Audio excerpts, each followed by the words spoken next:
What is that disgusting smell? Oh my God, is that fried chicken?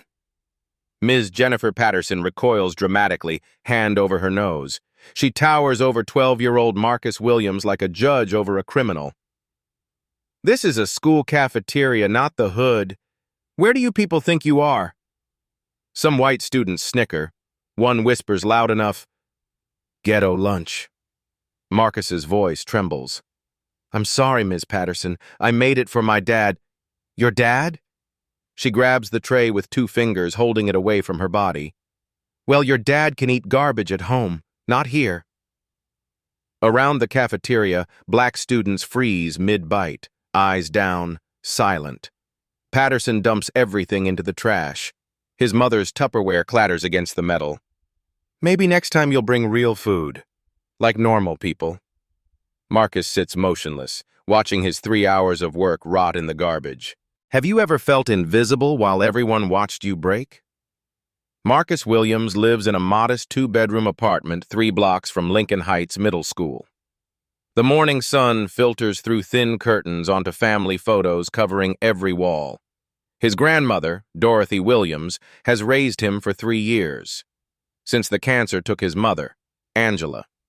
Since his father deployed overseas with the Army.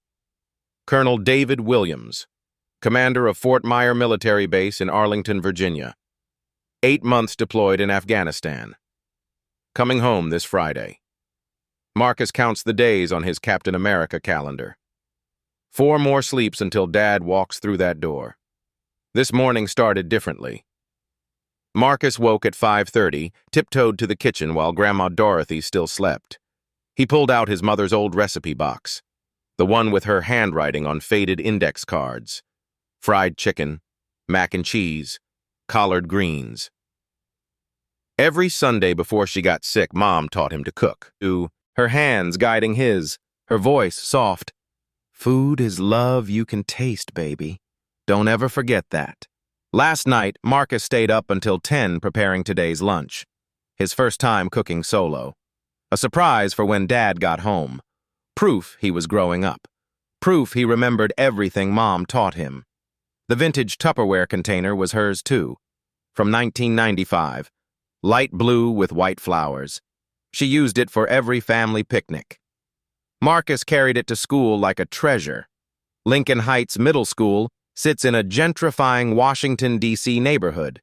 70% students of color. 85% white teaching staff. The math doesn't add up, but nobody talks about it. The building looks modern. Fresh paint. New computers.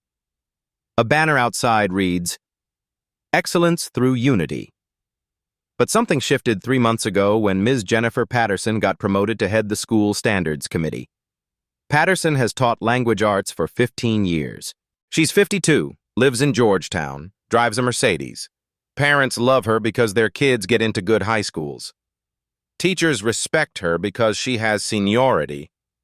Her new initiative, Cultural Appropriateness in Education. The official memo sent to families talked about creating unified school culture and maintaining professional environments. It mentioned dress codes, communication standards, behavioral expectations. What it didn't mention was the pattern that started immediately after. Aaliyah Jackson, 8th grade, had her head bonnet confiscated in September. Patterson called it inappropriate sleepwear, even though Aaliyah wore it to protect her hair. Her mother complained. Principal Cartwright dismissed it. 2 weeks later, Jamal Davis got detention for wearing a durag. Patterson wrote him up for gang-related attire. His father, a Metro bus driver, came to school furious. Cartwright sided with Patterson.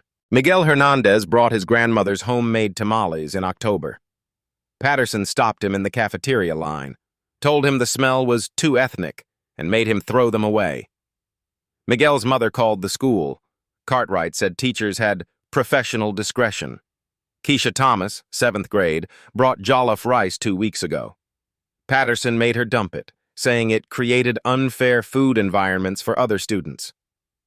Keisha cried in the bathroom for an hour. Raj Patel's mother sent curry last month. Same result. Patterson claimed the strong odors disrupted learning. But here's what nobody wrote down officially. White students bringing Italian food, Greek gyros, or Irish stew. Never questioned, never stopped, never thrown away. The pattern was clear to students. Crystal clear. But their parents' complaints went nowhere. 7 formal grievances in 3 months, all dismissed by Principal Dr. Helen Cartwright. Cartwright is 63, white, 20 years in administration. She built her reputation on supporting teacher autonomy and trusting professional judgment. Translation: she doesn't question white teachers, ever. This morning, Marcus arrived at school early. He carefully placed his container in the cafeteria fridge, behind the milk cartons where it would stay cold. He smiled the whole time. His best friend Tyler Brooks noticed immediately. Tyler's Korean-American, loves basketball, never misses a chance to eat Grandma Dorothy's cooking. "Yo, is that your grandma's fried chicken?" Tyler peered into the fridge. Actually, Marcus's chest puffed with pride. "I made it. First time all by myself." "No way, your dad's gonna freak out." "That's the plan.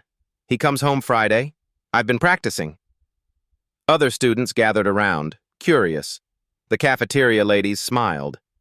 Everyone knew Marcus as the quiet kid who got straight A's and never caused problems. "Man, that smells amazing already," said Devin, another black student. "Your mom's recipes, right?" Marcus nodded, suddenly emotional. "Yeah, her recipes." 3 tables away, Ms. Patterson stood with another teacher, supposedly monitoring breakfast. But her eyes tracked to Marcus, to the students crowding around him, to the container he held like gold. Her nose wrinkled. She leaned to Mrs. Henderson, the math teacher. Her voice carried, "Some of these families just don't understand what's appropriate for school environments." Mrs. Henderson looked uncomfortable but said nothing. The morning passed normally. Marcus aced his history quiz. In the robotics club, he finished programming his team's competition robot. Coach Martinez praised his work. But in third period English, Ms. Patterson's class, something felt off. She assigned an essay. What does respect mean in our community? While other students brainstormed, Patterson walked the rows. She stopped at Marcus's desk, stood there, stared down at him until he looked up. "Marcus, I hope you're taking this assignment seriously. Respect is about understanding boundaries, knowing what's acceptable." Her smile didn't reach her eyes. "Some people need to learn that lesson more than others." Marcus didn't understand. He nodded anyway, kept his head down. At 12:47 p.m., lunch period began. Marcus retrieved his container from the fridge. It was still cold. Perfect. He chose his usual table near the windows. Tyler sat across from him. Aaliyah and Devin joined them. He opened the lid. The aroma rose immediately. Rich, savory, perfect. Exactly like Mom used to make. Marcus felt a surge of accomplishment. "Dude, can I have some?" Tyler asked. "After I show my dad first." Marcus grinned. "Then I'll make extra for everyone." Conversations buzzed around them. The cafeteria held 200 students. The sound of trays, laughter, shouting across tables, normal middle school chaos. Marcus picked up his fork. That's when he noticed the silence spreading like a wave. Students stopped talking. Heads turned toward his table. Ms. Patterson walked across the cafeteria floor. Each step is deliberate, purposeful. Her eyes locked on Marcus. She didn't stop until she stood directly over him, close enough that her shadow fell across his tray. Tyler's fork froze halfway to his mouth. Aaliyah's eyes went wide with recognition. She'd seen this before. She knew what came next. Marcus looked up at Ms. Patterson's face, saw the disgust there, the contempt. His stomach dropped. "Marcus Williams." Her voice projected across the cafeteria. "What exactly is that?" Marcus's voice comes out smaller than he intended. It's my lunch, Miss Patterson. I made it myself. You made it. She repeats his words like they're evidence of a crime. And did you get permission to bring this food to school? Permission? Marcus looks confused. It's just food. Like everyone else? Not like everyone else. Patterson's finger points at his tray. This is exactly the kind of thing we've been addressing. This smell. This display. Around them, phones emerge from pockets. Students sense something big happening. Tyler speaks up.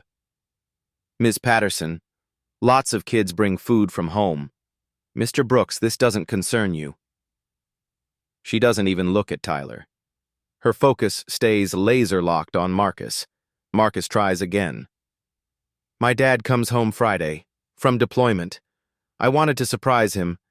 I don't care about your family plans. Patterson reaches down. Her hands grip both sides of his tray. What I care about is maintaining standards. Marcus's hand shoots out. Wait, that's my mom's container. But Patterson already lifted the tray. She turns toward the industrial trash bin. Her heels click against the tile. 10 steps. Every student is watching now. Ms. Patterson, please. Marcus stands. His voice cracks. My mom died. That container was hers. The crash of food hitting trash stops him mid-sentence. Patterson wipes her hands together, brushes them off like she touched something contaminated. She walks back, drops the empty container in front of Marcus. Perhaps tomorrow you'll bring something appropriate, something that belongs here. She looks around the cafeteria. Let this be a lesson about standards. She walks away, back straight, powerful. Marcus stands frozen, the empty container in his hands. 3 hours of work. His first solo attempt, all rotting in garbage. Tyler jumps up. That's messed up. Marcus didn't do anything wrong. Aaliyah moves to Marcus's side. She did it again, 3rd time this month. Other black students approach, fear mixed with solidarity on their faces. Devin speaks. She threw away my sister Keisha's jollof rice 2 weeks ago. Miguel's tamales last month, another student says, called them too ethnic. Raj's curry, same thing. Tyler pulls out his phone. I recorded everything. This is discrimination. Marcus barely hears them. He stares at the container, runs his thumb over a small crack in the corner. That crack was there when Mom was alive. My grandma, I told her I'd take care of it. The bell rings. Students file out slowly. Some are sympathetic. Some were relieved it wasn't them. The white students who laughed avoid eye contact. Marcus doesn't move until Tyler touches his shoulder. We need to tell someone. They go to Principal Cartwright's office. Marcus clutches the container. The secretary looks up.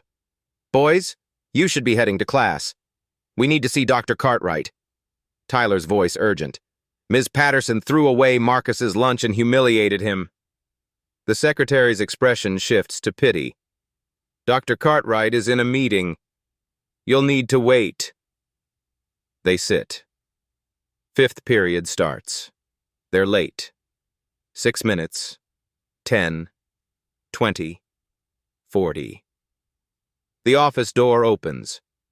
Dr. Cartwright appears, glasses on a chain, looking annoyed. Yes? What's this about? Marcus stands, holds out the container. Ms. Patterson threw away my lunch.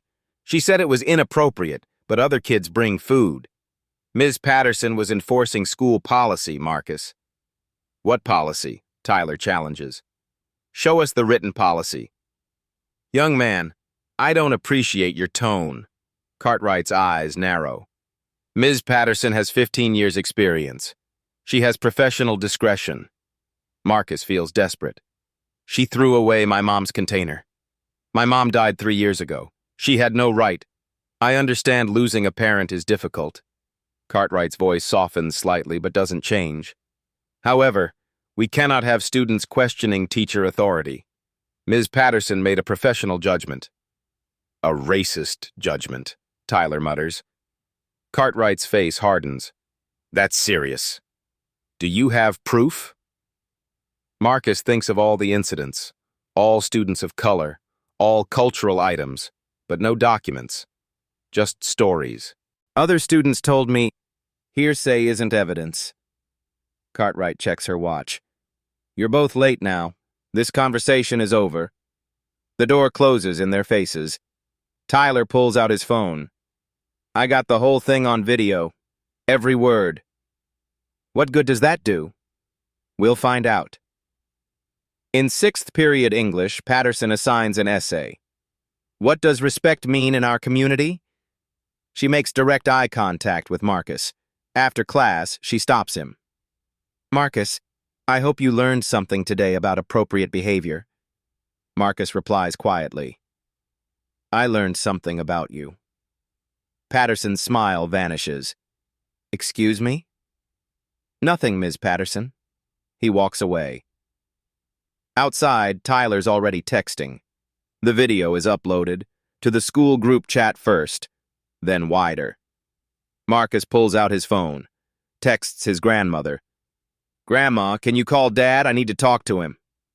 Her reply comes fast. Baby, he's on a mission. Come home Friday. What's wrong? Marcus stares at the screen, types, Nothing. It's okay. But his face says everything isn't okay. Thursday morning, Marcus wakes to his grandmother's voice in the kitchen. Tense. Worried. He creeps to the doorway. Dorothy sits at the table reading an email on her old laptop. Her hand covers her mouth. Grandma? What's wrong?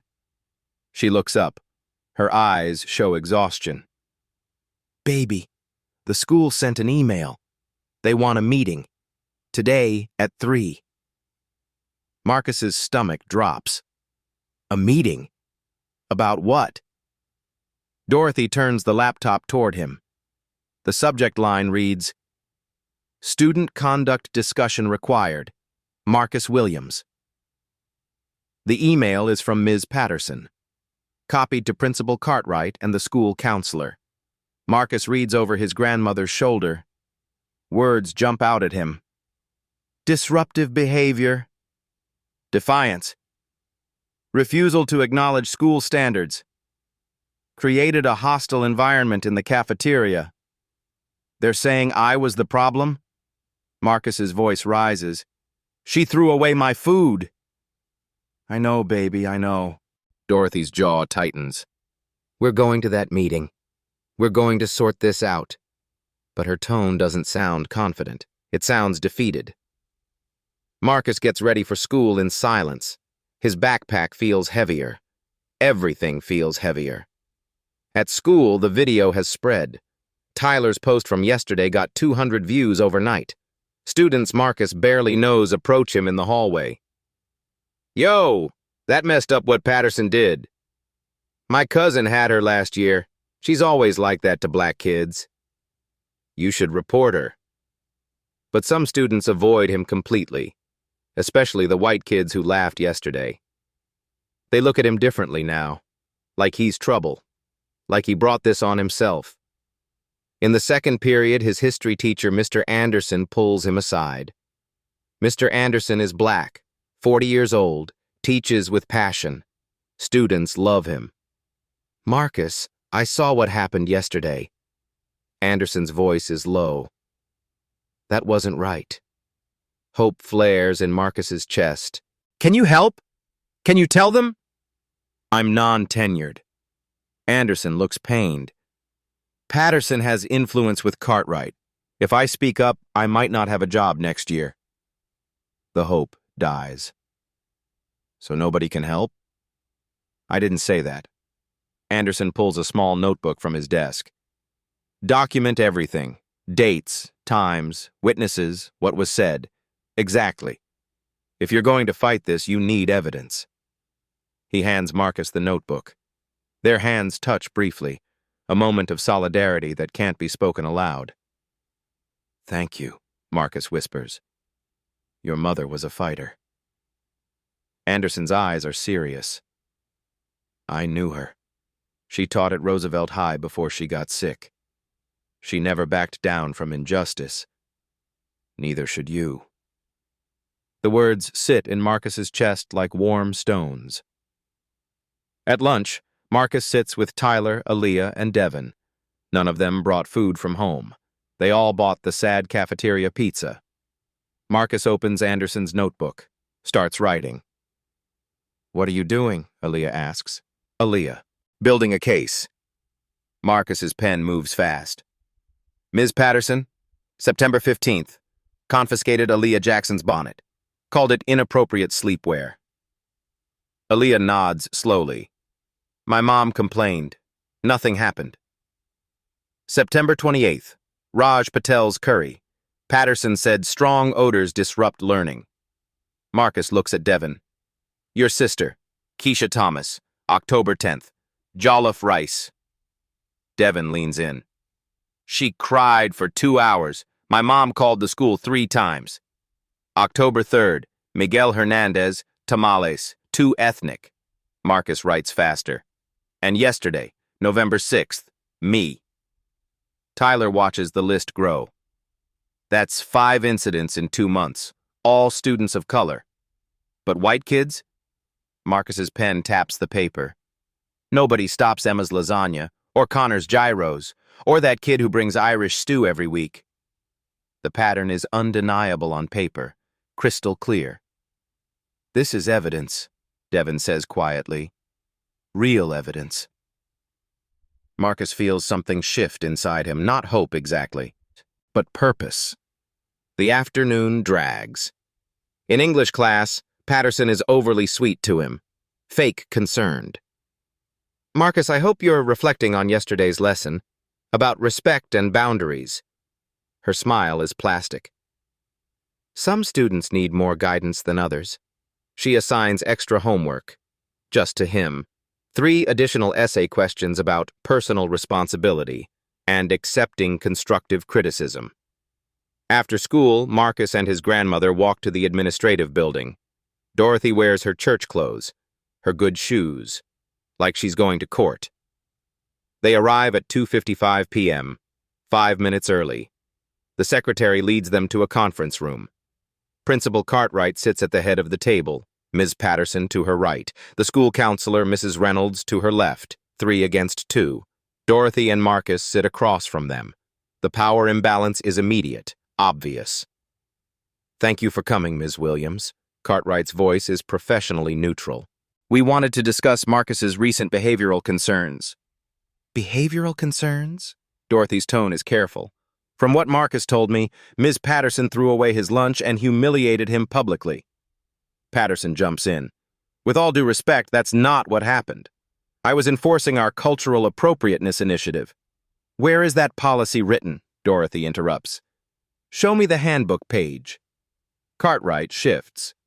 It's part of our professional judgment framework. Teachers have discretion. Discretion to target my grandson? Dorothy's voice rises slightly. To throw away food he spent hours making in his dead mother's container? Silence hangs heavy. Patterson recovers first, opens a folder. Mrs. Williams, I've documented several concerning behaviors from Marcus. She slides papers across the table. Dorothy picks them up. Emails, all sent from Patterson to herself, all dated this week. November 6th, 3:15 p.m. Marcus made inappropriate comments after class. Direct quote, I learned something about you, said with a threatening tone. Marcus speaks up. I wasn't threatening. I just meant... Young man, the adults are talking. Cartwright's voice cuts like a blade. Dorothy's hand finds Marcus's under the table. Squeezes. Patterson continues. November 6th, 12:50 p.m., Marcus created a disruption in the cafeteria by bringing non-compliant lunch items, then arguing when corrected. He was 12 years old eating food his grandmother taught him to make. Dorothy's voice shakes with controlled anger. How is that non-compliant? Our initiative addresses foods that create uncomfortable environments. For who? Dorothy leans forward. Uncomfortable for who? Because my grandson's fried chicken made white students uncomfortable? The word hangs in the air. White. The thing nobody wants to say directly. Cartwright intervenes. Ms. Williams, let's not make this about race. It is about race. Dorothy pulls out her phone, shows Tyler's video. Watch this. Watch how your teacher speaks to my grandson. The room falls silent as the video plays. Patterson's voice comes through tinny but clear. This is a school cafeteria, not the hood. Mrs. Reynolds, the counselor, shifts uncomfortably. She's stayed silent until now. But Cartwright doesn't flinch. Ms. Patterson, perhaps your phrasing was unfortunate. But the core issue remains. Marcus needs to understand authority. Patterson nods. Exactly. This is about a student who refuses to accept correction, who makes insubordinate comments, who disrupts learning environments.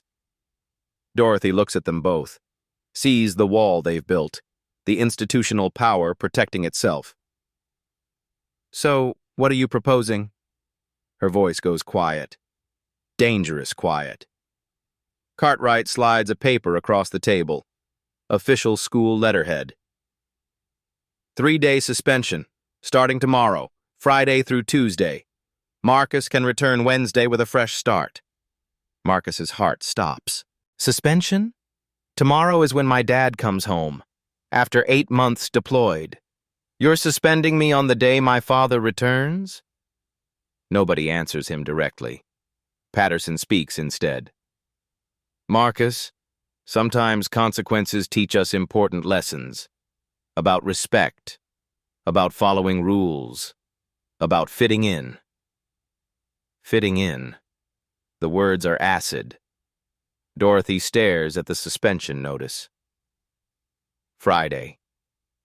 The day David lands at Reagan Airport. The day their family is supposed to celebrate. Now Marcus will be home, humiliated, punished for being the victim. This is wrong. Dorothy's voice breaks slightly. You know this is wrong. Cartwright's expression doesn't change. Ms. Williams, we can make this a longer suspension if needed. 5 days. A week. The choice is yours. The threat is clear. Comply or it gets worse. Dorothy looks at Marcus, sees his face crumbling, sees his faith in justice dying in real time. She signs the paper. They walk out in silence.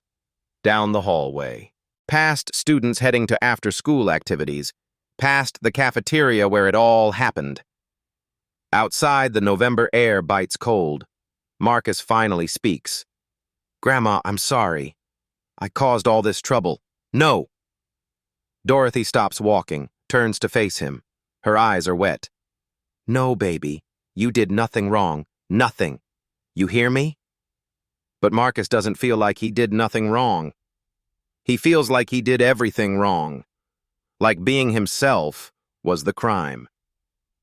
That night, Dorothy sits in her kitchen after Marcus goes to bed. She stares at her phone. David's contact info glowing on the screen. She should call him. Tell him what happened. Let him fix this. But he's on his last night overseas. His last mission.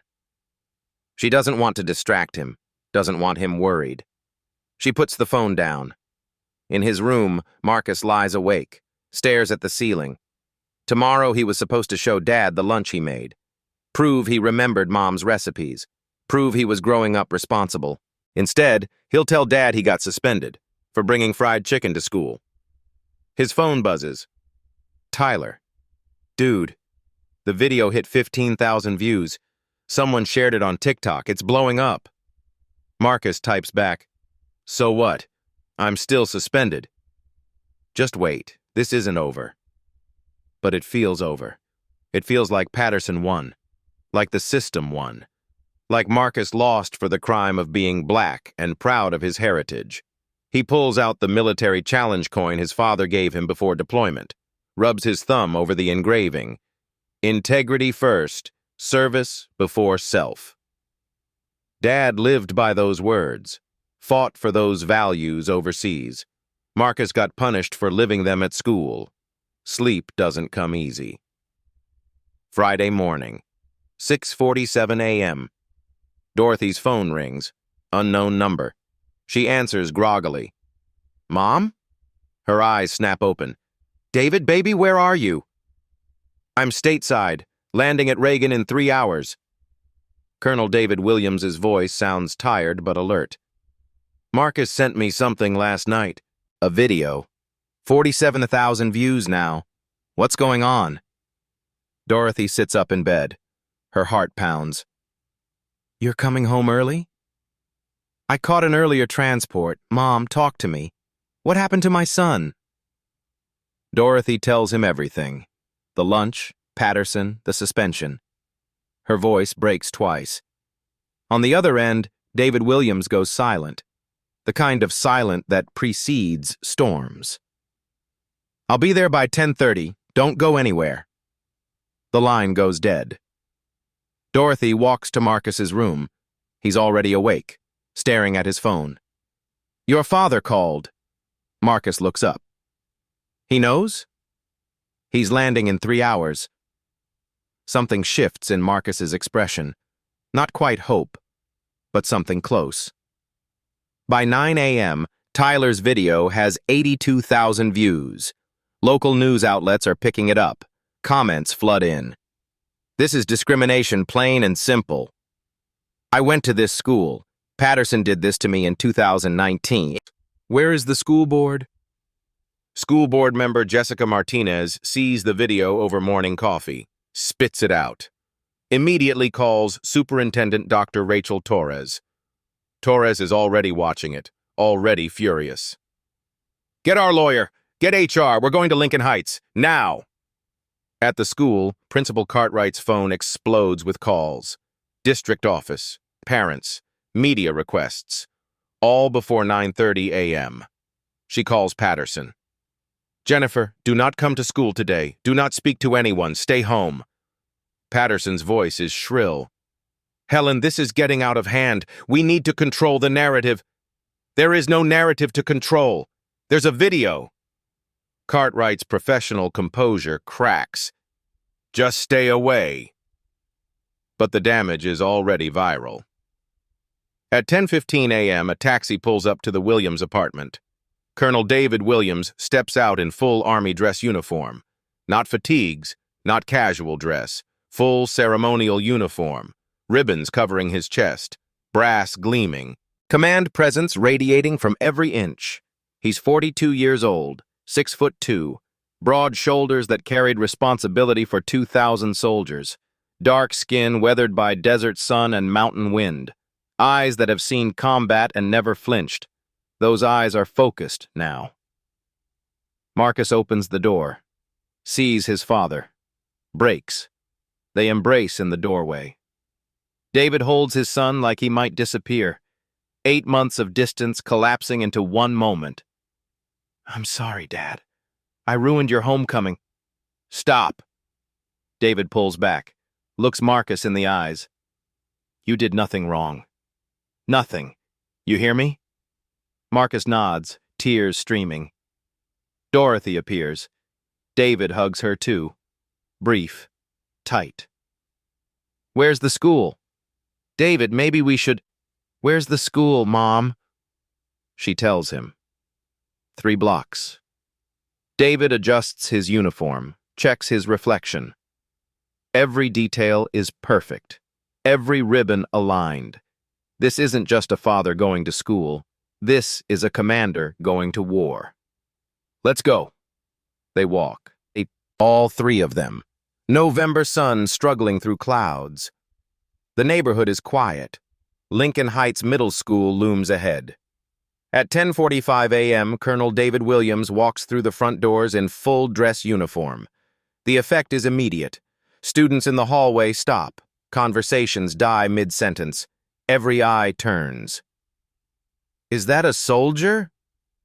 full uniform. Look at all those ribbons. That's Marcus's dad. Oh my God, that's Colonel Williams from Fort Myer. The recognition spreads like wildfire. 40% of Lincoln Heights students are military dependents. They know ranks. They know what those ribbons mean. A girl named Sarah, daughter of a Navy captain, gasps. That's the Fort Myer commander. My dad talks about him. The secretary at the front desk stands automatically when David approaches. Military instinct. Sir, can I help you? Colonel David Williams. I'm here to see Principal Cartwright immediately. Sir, she's in her office, but now. Not loud, not aggressive, just absolute command. The secretary picks up the phone with shaking hands. Tyler spots them from down the hall, grabs his phone, starts filming, sends to the group chat. Marcus's dad is here, in uniform. Within 30 seconds, students find excuses to be in that hallway. Principal Cartwright emerges from her office. She sees David, sees the uniform. Her professional mask slips for just a second. Mr. Williams, I understand you're concerned, but it's Colonel Williams. His voice carries, not shouting, but everyone within 50 feet hears clearly. United States Army, 22 years of service, commander of Fort Myer. And yes, I'm concerned that my son was suspended for being the victim of racial discrimination. Cartwright's face pales. Colonel, this is not the appropriate venue for... Then let's use your office. He doesn't wait for permission. Walks toward her office door. Dorothy and Marcus follow. Cartwright has no choice. She follows too. Follows. The door closes. But the glass walls mean students can see inside. David remains standing. Cartwright sits behind her desk. A power play that doesn't work when the other person towers over you in uniform. I've reviewed the video. 82,000 people have now seen your teacher tell my son his food doesn't belong, that it's inappropriate, that it smells wrong. David's words are precise, surgical. Then you suspended him for being humiliated. Cartwright tries to regain control. Colonel Williams, I understand emotions are high, but Ms. Patterson has professional discretion. Discretion to discriminate? David pulls out papers. Marcus's notebook, documentation of 5 incidents. Aaliyah Jackson, September 15th, bonnet confiscated. Miguel Hernandez, October 3rd, tamales thrown away. Keisha Thomas, October 10th, jollof rice disposed of. Raj Patel, September 28th, curry was rejected. He places the notebook on her desk. All students of color, all cultural foods, but Emma's lasagna, Connor's gyros, never touched. Cartwright's mouth opens, closes. That's not discretion. That's a pattern. That's a Title VI violation. David leans forward slightly. And you enabled it by dismissing 7 complaints in 3 months. Colonel, you can't just... I command 2,000 soldiers at Fort Myer. I answer to the Secretary of Defense. I'm responsible for Arlington National Cemetery operations. His voice drops lower, more dangerous. And I will not let my son be punished for eating fried chicken at school. A knock interrupts them. The door opens without waiting for permission. Superintendent Dr. Rachel Torres walks in. Latina, 53, carrying authority like armor. Behind her, the school district attorney and HR director. Cartwright stands. Superintendent Torres, I wasn't expecting... No, you weren't. Torres's voice could cut steel. Because you were too busy defending discrimination to call me. She turns to David, extends her hand. Colonel Williams, I'm Dr. Rachel Torres, Superintendent. I owe you and your family a profound apology. David shakes her hand. Firm. Brief. Superintendent. Torres turns to Cartwright. Where is Ms. Patterson? I told her to stay home. You told an employee under investigation to avoid accountability? Torres's eyes flash. Call her. Now. Tell her to be here in 20 minutes or she'll be terminated for insubordination. Cartwright picks up her phone with trembling hands. Make the call. Torres addresses David and Marcus. I've spent the morning reviewing documentation. 7 formal grievances dismissed, 15 informal complaints ignored. A clear pattern of targeting students of color. She looks at Marcus. You documented this. That's exceptional work. Marcus speaks quietly. My history teacher gave me the notebook. Said evidence matters. Mr. Anderson, Torres nods. Smart man. 23 minutes later, Ms. Jennifer Patterson arrives. She walks into the crowded office and stops dead. She sees Colonel Williams in full uniform, sees the superintendent, sees the attorney, sees Marcus. Her face drains of color. Sit down, Miss Patterson. Torres's voice leaves no room for argument. Patterson sits, tries to compose herself. Superintendent, I'm glad you're here. There's been a misunderstanding. There's been no misunderstanding. The attorney opens a file folder. Ms. Patterson, you're being placed on immediate administrative leave pending investigation into civil rights violations under Title VI of the Civil Rights Act. Patterson's mouth falls open. Violations? I was enforcing school standards. There are no standards. Torres cuts through. We've reviewed every policy document. There is no cultural appropriateness initiative, no written policy about food, no guidelines about cultural dress. She leans forward. You created a discriminatory pattern targeting students of color. That's not education. That's bigotry. Patterson turns to Cartwright. Desperate. Helen, tell them. You approved everything.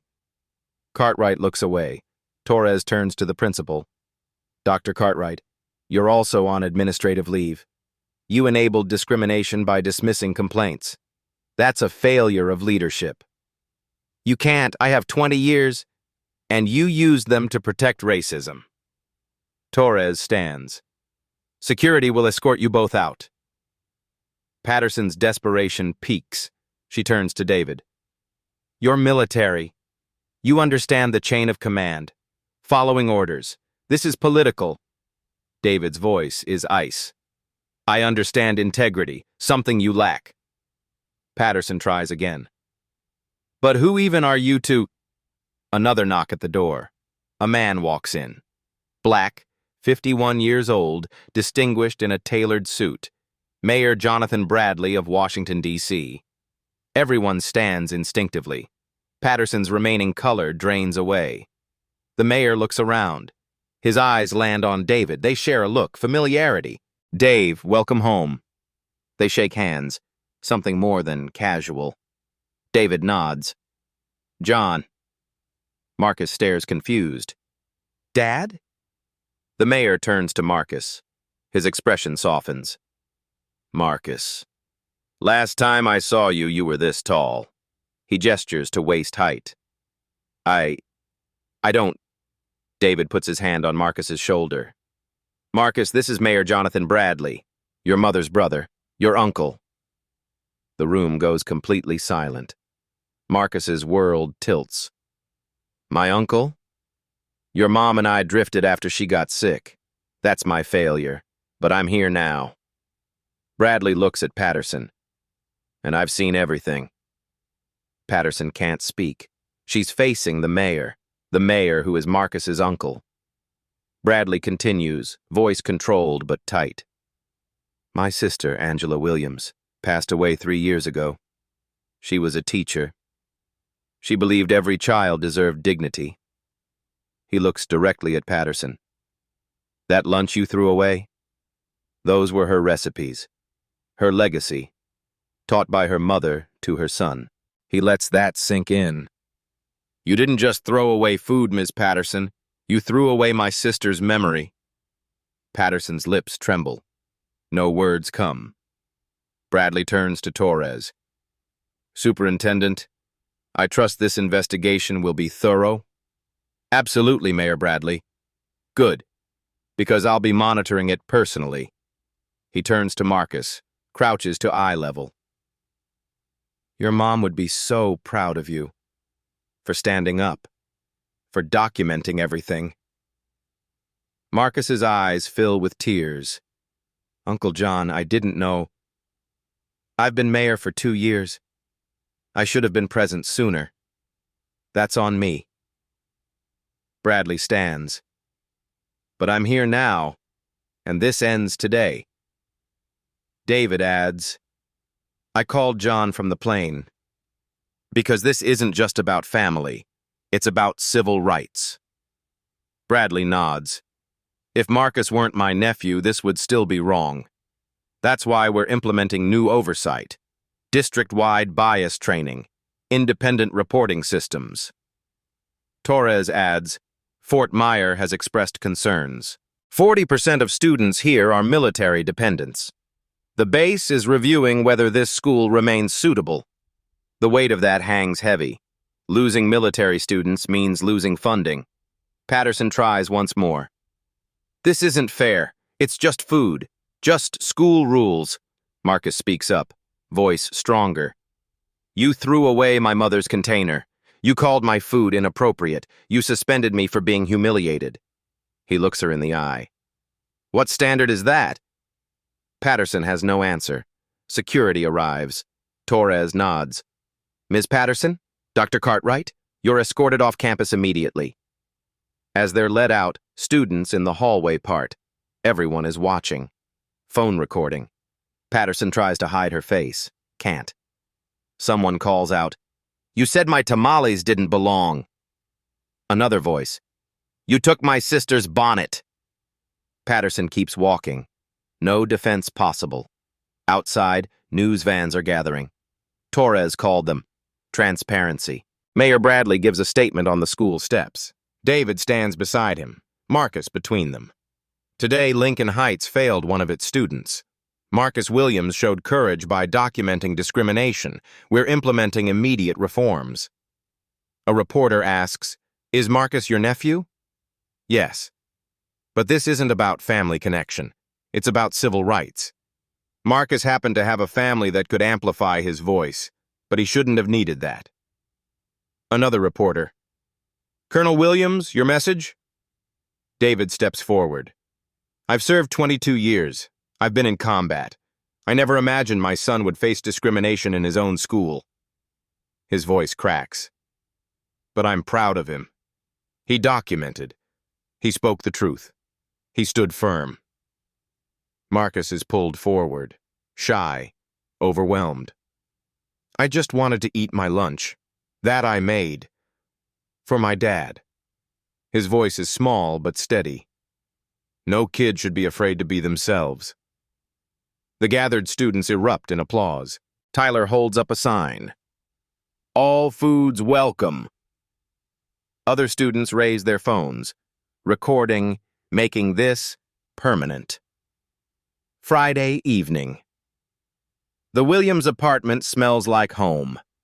Grandma Dorothy stands at the stove cooking the same meal Patterson threw away.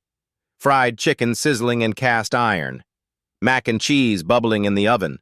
Collard greens simmering with ham hocks. The table is set for 4. Dorothy, Marcus, Colonel David Williams, and Mayor Jonathan Bradley. Bradley arrived an hour ago with old photo albums, pictures of Angela when she was young, before the sickness. Mom D, this smells even better than I remembered. Bradley uses the nickname from childhood. Don't you sweet-talk me, Jonathan Bradley. Dorothy points her wooden spoon at him. You stayed away too long. I know. I'm sorry. His voice carries regret. After Angela died, I couldn't face how much Marcus looked like her. David places his hand on Bradley's shoulder. You're here now. That's what matters. They sit, pass plates. The food is perfect, exactly like Angela used to make. Marcus takes a bite of chicken, closes his eyes. This tastes like Mom. The table goes quiet, remembering quiet. Bradley opens a photo album, points to a picture. Young Angela, maybe 25, wearing a teacher's lanyard. Your mom loved teaching. She believed every kid deserved to feel safe at school. He looks at Marcus. She got suspended once, you know. Marcus's eyes widen. Mom? Suspended? 8th grade. She wore a traditional African dress. The principal said it was disruptive, so she wore it every day for a month until they changed the policy. David laughs. She never told me that. She was saving it. Wanted to tell Marcus when he was old enough to understand what standing up means. Marcus looks at the photo, sees himself in his mother's expression. I think I understand now. Dorothy squeezes Marcus's hand. Your mama would be so proud, baby. They eat, share stories, laugh about Angela's terrible singing and fierce love. For the first time in 3 years, grief feels less like drowning and more like remembering. After dinner, Bradley pulls Marcus aside. They sit on the balcony. Your documentation, Marcus. That notebook. That's paralegal level work. Bradley's tone is serious. Ever thought about law? Marcus shrugs. I like robotics, building things. You can do both. Justice needs technical minds. Bradley pauses. What did you did? That's what lawyers do. Gather evidence, build cases, speak truth to power. Marcus considers this. Mr. Anderson said evidence matters more than anger. He's right, and he's getting tenure now. I'm making sure of it. Really? Really. Teachers who stand up deserve protection. Marcus looks out at the neighborhood. Lights in windows, families settling in.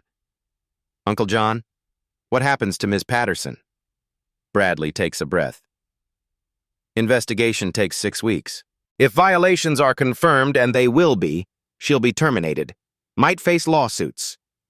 Will she go to jail? Probably not. Discrimination usually isn't criminal unless violent. But she'll lose her career, her power to hurt kids. Marcus nods slowly. Is that enough? I don't know. Justice is complicated. Punishment isn't the same as healing. Bradley looks at him. But she can't teach anymore, can't hurt anyone else. That matters. Silence for a moment. She wrote you a letter, through her lawyer, asking to apologize in person. Marcus tenses. I don't want to see her. You don't have to. That's your choice. Bradley's voice is gentle. But if you change your mind, that option exists. For you, not for her. Monday morning, Marcus returns to Lincoln Heights. Suspension lifted by emergency order Sunday evening. Dorothy walks him to the entrance, squeezes his hand. You got this, baby. Marcus takes a breath, walks through the doors. The hallway erupts in applause. Students line both sides, clapping, cheering, signs everywhere. Welcome back, Marcus.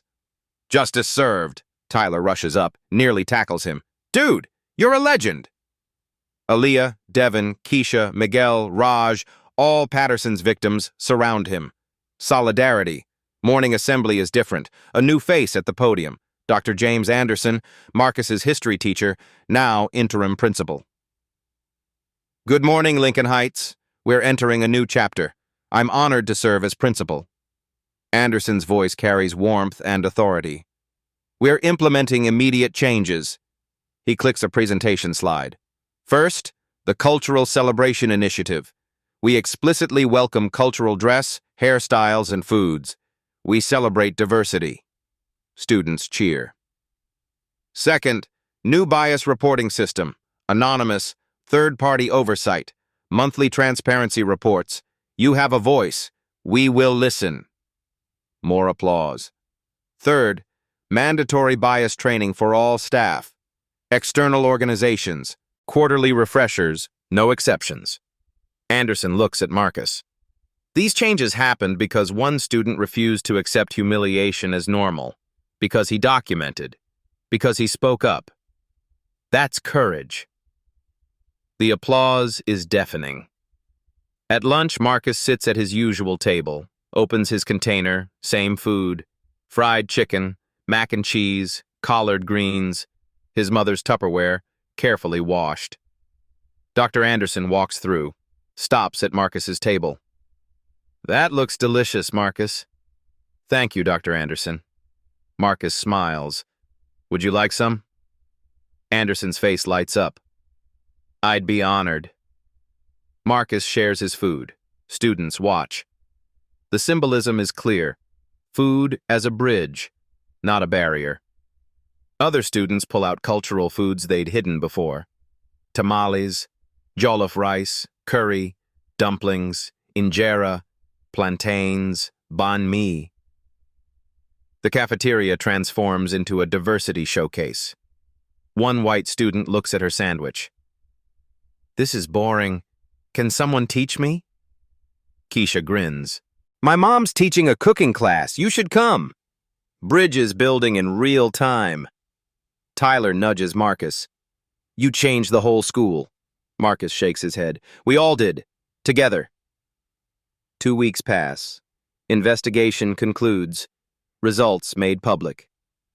Ms. Patterson. 23 documented incidents over 4 years. Terminated. Teaching license under review. 3 families file lawsuits. Dr. Cartwright. Early retirement instead of termination. Forfeits pension bonus. Barred from administration. Both required 200 hours restorative justice training. Patterson writes a letter. Hand-delivered through her attorney. Marcus holds it 3 days before opening. "Marcus, I cannot undo what I did. I was wrong in my thinking, assumptions, abuse of power. You deserved better. I have much to learn. I hope someday to earn the chance to apologize in person. I don't expect forgiveness, but I want you to know I'm trying to be better. You were braver at 12 than I've been in my entire life." JP. Marcus reads twice, folds it, puts it in his drawer. He doesn't respond. Not yet. Maybe never. That's his choice. His power. Sunday afternoon, 3 weeks later. The Williams family stands at Greenlawn Cemetery. Angela's grave under an old oak. David, Dorothy, Marcus, Uncle John. Marcus places a plate of food on the headstone. The meal that started everything. "We did it, Mom." His voice is steady, strong. "Just like you would have." Wind rustles through oak leaves, peaceful. David's arm wraps around Marcus's shoulders.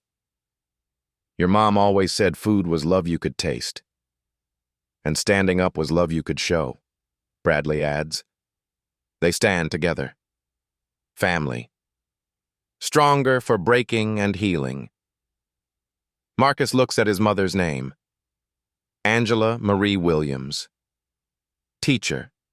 Mother. Fighter. He understands now. She didn't stay away. She's in every recipe, every act of courage, every refusal to accept injustice. She's in him, and that's enough. 6 months later, Lincoln Heights Middle School looks different. Not the building. The building is the same brick and glass structure, but the spirit inside has transformed completely. The cafeteria at lunch period is a celebration.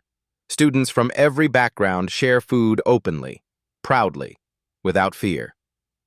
Marcus sits with his usual crew. His container, his mother's container, holds a new recipe today. Jerk chicken. Dorothy's learning Caribbean cooking from Keisha's grandmother. This story isn't really about lunch. It's about dignity, about culture, about the everyday acts of discrimination that happen in schools, workplaces, and communities across America every single day. According to the National Education Association, students of color are 3.5 times more likely to face disciplinary action for the same behaviors as white students. 3.5 times. That's not a coincidence. That's the pattern. That's the system. But this story is also about power. The power of documentation. The importance of allies. What happens when people refuse to stay silent? Marcus didn't have institutional power. He was 12 years old, black, motherless. His father deployed 8,000 miles away.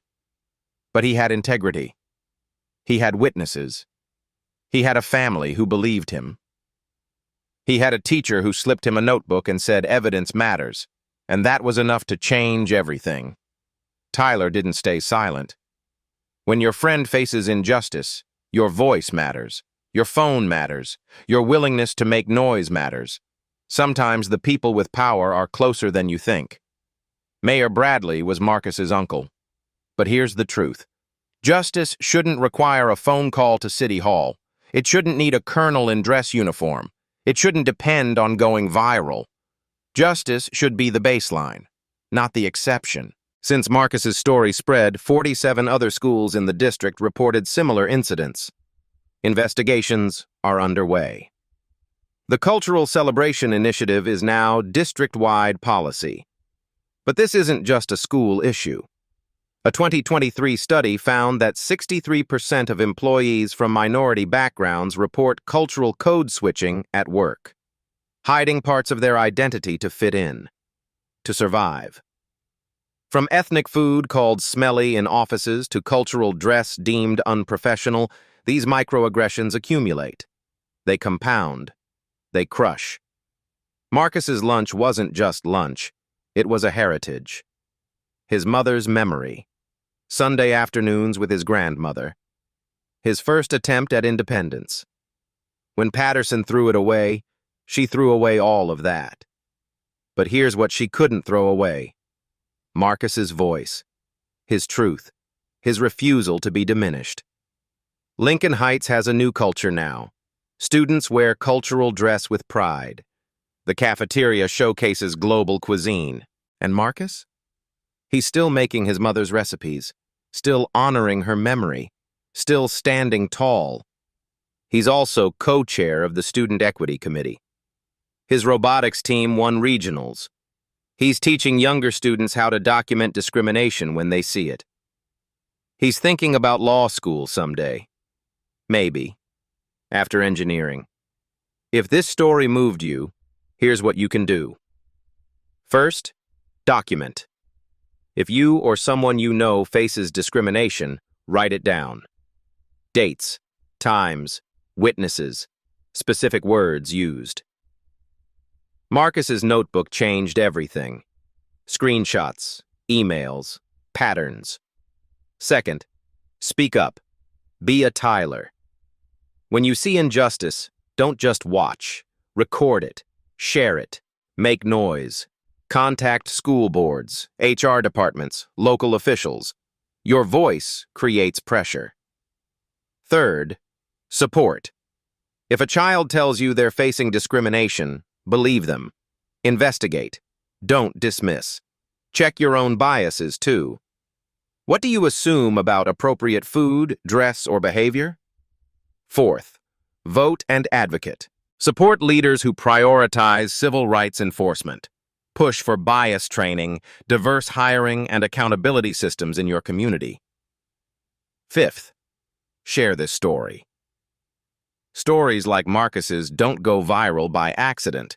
They go viral because people like you decide injustice won't stay hidden. Share this. Tag your school board. Tag local news. Make it impossible to ignore. Power doesn't fear silence. It fears witnesses. It fears documentation. It fears one 12-year-old boy who refused to believe that humiliation was the price of education. Be a witness. Be a documentarian. Be someone's Tyler. Be someone's Colonel Williams. Be someone's Mayor Bradley. And if you're a Marcus, keep standing. The world is watching now. Your voice matters. Your culture matters. Your food, your dress, your heritage, all of it matters. Don't let anyone tell you differently. Now I want to hear from you. Have you ever experienced discrimination at school or work? Have you witnessed it happening to someone else? What did you do? What would you do differently now? Drop your story in the comments below.